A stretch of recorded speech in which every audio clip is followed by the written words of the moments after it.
Do dark trade traits help for moving up the career ladder? This is the topic that I chose, and it's very interesting. We're going to look at narcissism, psychopathy, and Machiavellianism, which are the dark trade traits. We will see what they are, how they would help you move up in the career ladder, and how my family has experienced it, or people that would fit these traits. So, first off, looking at narcissism. Narcissism can be looked at as a spectrum. First is self-confidence. People with narcissism they're very charismatic. They have a lot of charisma per se. They just love themselves. They think that they're amazing and that they're perfect and that others aren't at their level, which that can manifest itself to become self-preoccupation, which grows out of self-confidence as the excessive interest in the self grows and the view of others in the world becomes of lesser value, which this can hurt relationships with your family, friends, your spouse, because all the relationships just become one-sided. They're all about yourself. You don't care about anybody else, which in turn can lead to them leaving you. And well, they'd still care about you, but they'd become very distant because it's all one-sided. You don't care about anybody else. Leave Life becomes just one-sided. And this could also hurt employment. If the job tells you to be somewhere at a certain time and well you say I want to be here at this time, or they give you a job and you say no, I want to do this job because well it's all about yourself. I don't want to do that. I don't care what you think. That's not going to work. You're going to get fired. You have to do what they say. But it's all about yourself. If narcissists don't realize that what is going on is hurting their life and that it's hurting their world, then if their brain is that clouded, then it can lead to self-absorption. Self-absorption, you can't even empathize anymore at this point. You're impaired to empathize. You don't care what other people go through. It's all about yourself. You don't care what other people feel, their emotions, if they're angry, sad, and then it eventually becomes so bad that you can't even tell if you hurt someone. And then whenever someone talks to you and says, man, you really hurt this person, you get angry and mad at them for it. Your employment is very short-lived, just like self-preoccupation.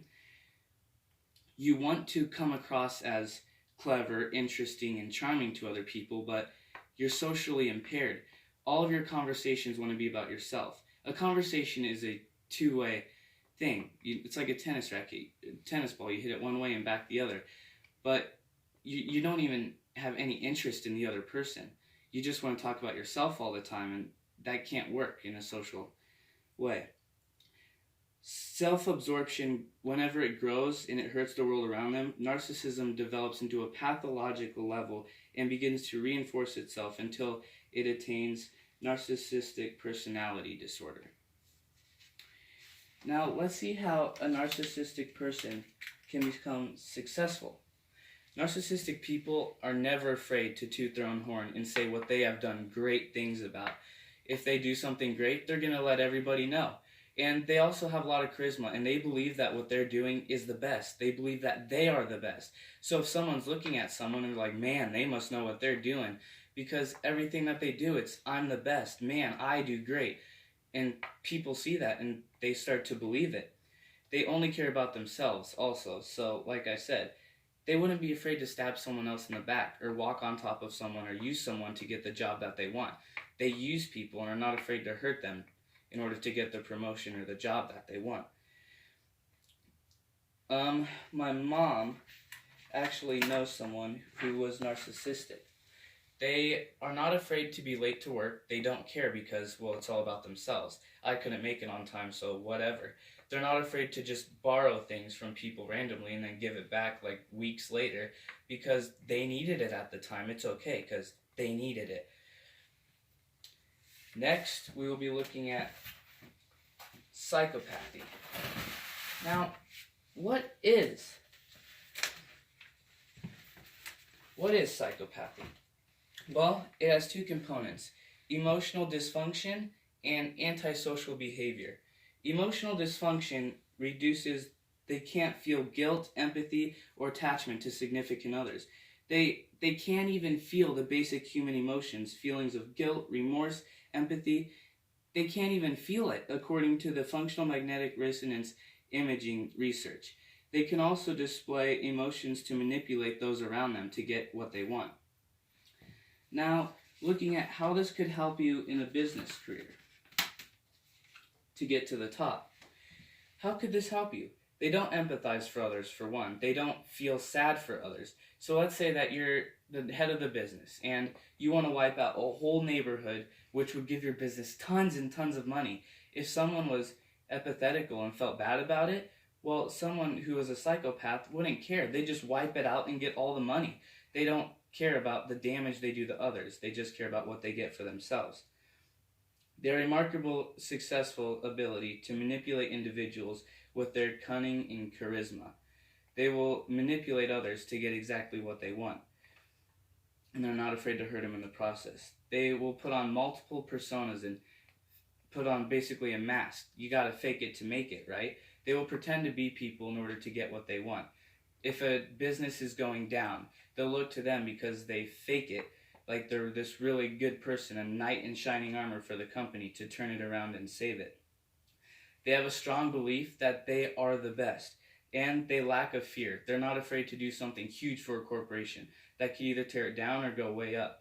They're not scared of it. Now, looking at psychopaths. Luckily, nobody in my family has had to deal with a psychopath. But one psychopath in history who was very successful as a leader would be Adolf Hitler. Yes, he was a terrible, terrible person, don't get me wrong. But he manipulated thousands and thousands of people, the military men, to join him. He took over the whole government. And his cause was, of course, to kill Jews, which is horrible. But he didn't empathize for it at all. And that was his mission, and he accomplished it. Manipulated people. He didn't feel sad for what he was doing. And he did end up being a very successful leader and a very successful man. Next, we will look at Machiavellianism. Machiavellianism, well, what is Machiavellianism? Machiavellianism is basically people who believe that manipulative, persuasive behaviors may be used to accomplish exactly what they want.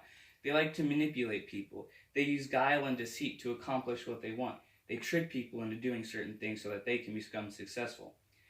Now, how does this, Machiavellianism, help you to be successful in a business career? Well, they believe it's a necessity to an imperfect world. They will sacrifice their ethics of what's right and wrong for their own personal beliefs. They will lie, deceive, and be cruel whenever necessary to get exactly what they want. Now, examples of this would be, there's someone in my family that, well, there's someone that we know that uses people, uses women to get exactly what he wants. He manipulates them, he smooth talks them and deceives them into thinking that he's some great guy. And he really just lives off of them. He doesn't work, he just uses them to live. He deceives them. Another one with Machiavellianism would be scam callers. They call and tell you like, hey, we're going to cure cancer and give us money for this or that, when in reality they're just taking your money. They're deceiving you into giving you their money. Finally, do dark trade traits help for moving up in the career ladder? Well, after looking at narcissism, psychopathy, and Machiavellianism, and the research that I've put into it, yes, dark trade traits do in fact help you move up in the career ladder. But once you get to the top, you're not going to do so good anymore. Like my grandpa said, once you reach to the top, he had many, many very high up jobs. He worked for corporations and would turn them around, and then he'd go turn another one around. And what he realized is that the traits might help you to get to the top, but you would have made so many enemies to get to the top that whenever you got there, it would have been short-lived.